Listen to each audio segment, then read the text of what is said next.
भोपाल में मंगलवार को हुई शिवराज कैबिनेट की अहम बैठक और कई प्रस्तावों पर मुहर लगी है। ये बैठक कई मायनों में महत्वपूर्ण रही क्योंकि इसमें शिवराज कैबिनेट ने एक ऐसा फैसला लिया है जिसकी मांग केंद्रीय उड्डयन मंत्री ज्योतिरादित्य सिंधिया लंबे वक्त से कर रहे थे। देखिए रिपोर्ट।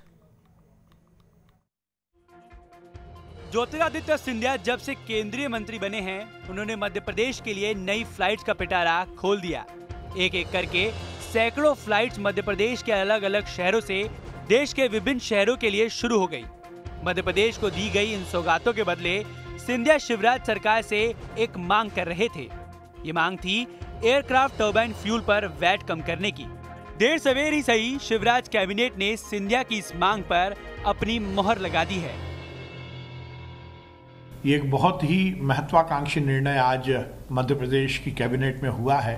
अब एटीएफ पर, एयरक्राफ्ट टरबाइन फ्यूल पर वेट 4% लगेगा, जो पहले 25% लगता था, जिससे एटीएफ की दर कम होगी और चाहे प्राइवेट सेक्टर का मामला हो, चाहे गवर्नमेंट सेक्टर का मामला हो, उसमें मध्य प्रदेश में उड़ानों की संख्या में इजाफा होगा और हमें ऐसी उम्मीद है कि इससे निश्चित रूप से यात्री किराया भी कम होगा।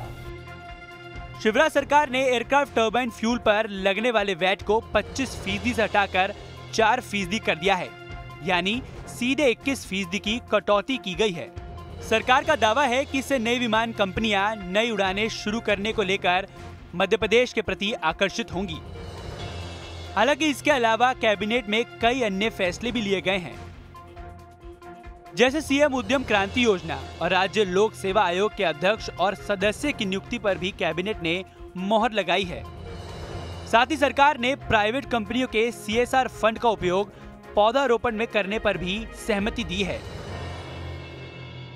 मुख्यमंत्री उद्यम क्रांति योजना की प्रारंभ करने की सहमति कैबिनेट ने दी है और यह निश्चित रूप से मील का पत्थर साबित होगी मध्य प्रदेश के युवाओं को स्वरोजगार के अवसर उपलब्ध कराने के लिए। इस योजना के तहत 12वीं पास 18 से 40 वर्ष की आयु के युवा इस योजना के पात्र होंगे और उसमें यह निश्चित किया गया है कि वो युवा जो निर्माण यूनिट लगाएंगे उन्हें 1 लाख से 50 लाख रुपए तक का लोन उपलब्ध कराया जाएगा, जिसकी गारंटी मध्य प्रदेश की सरकार बैंकों को देगी।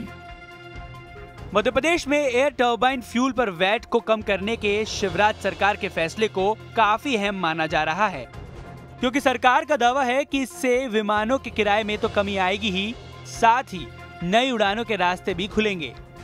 Team news state.